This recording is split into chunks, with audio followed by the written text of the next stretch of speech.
As some folks have witnessed, black bears roam the woods here in the Mad River Valley.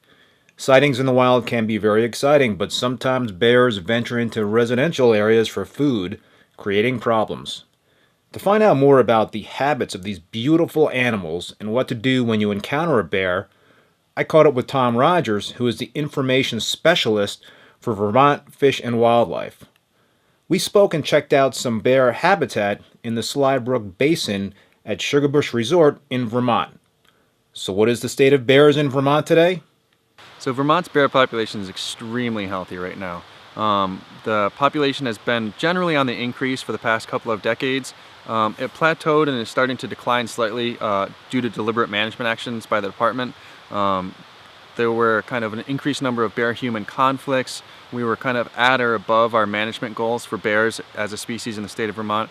And so we increased hunting opportunities just a little bit to bring the population closer to what our management targets were. As for the Mad River Valley, bears tend to be more active here versus other areas in the state.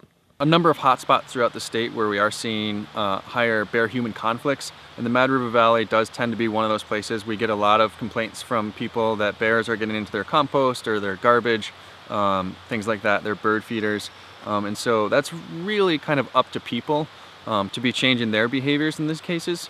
So, take in your bird feeder from basically April through November. When bears are out on the landscape, bird feeders should not be. Secure your garbage, secure your compost, do what you can to try to not attract those bears into your backyard, because oftentimes when they become habituated to people, it ends up badly for the bear. What should you do when an unwanted bear shows up on your property?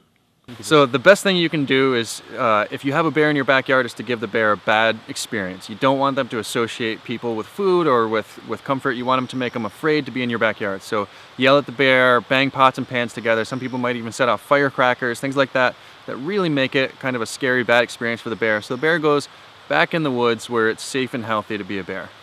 So one of the common misconceptions about that actually is that some people think that if you shoot a bear with a light caliber gun, like bird shot with a shotgun or a 22 or things like that, that it doesn't really hurt the bear, that it just scares it.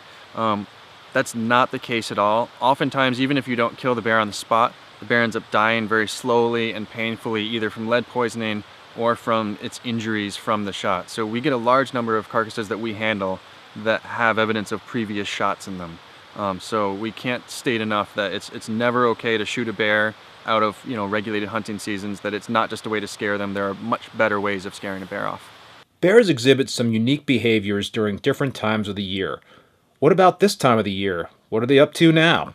So now that it's mid-September, bears are going into a period that biologists call hyperphagia, and that's just basically a fancy word for they eat a lot. They're basically trying to bulk up, put on as much weight as they possibly can before they go into their dens for the winter. And so they're just eating, 16 plus hours a day. They're doing everything they can to put on weight. And that includes really targeting high fatty foods. So anything, the seeds and nuts. One of the big ones is beech nuts. It's one of the primary food sources for bears in Vermont, especially during the fall. And it's got tremendously high fat content, so it's perfect for bears this time of year. Bears will actually climb right up into the tree. You can see the claw marks right on the side of the tree. They'll climb up there and they'll just eat the beech nuts right off the branches. So they sit up in the canopy and they grab the branches and they bend them towards them and oftentimes break them. And then they eat all the nuts off the branch, and then they'll just stuff it to the side to get it out of their way. And they create these things that people call either bear baskets or sometimes bear nests, kind of, as a little bit tongue-in-cheek.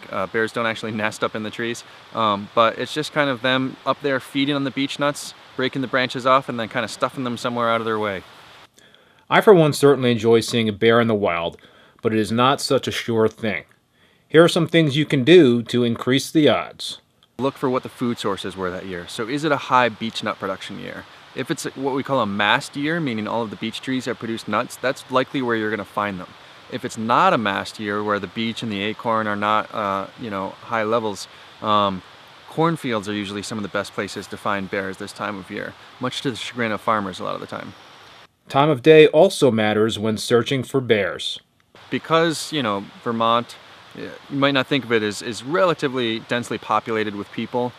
Bears do tend to try to move about when people aren't on the landscape as much. So that means very early morning, sometimes late in the evening or at night. So I would say if you want to go out and see a bear, the best time is before the morning commute starts. You know, 5, 6 o'clock in the morning would be one of the best times you can see them. Overall, habitat preservation is a big key to maintaining this healthy and thriving bear population. I really consider it a privilege that we have these animals right in our backyards here. The most important thing for bears, as with any species in Vermont, is that we need to conserve its habitat.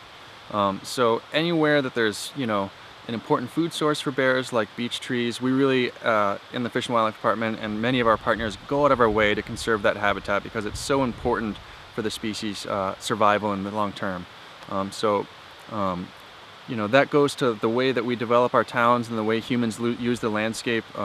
Really, you know, habitat needs to be considered in all of those things if we want to continue to have these incredible wildlife species right here in our backyards.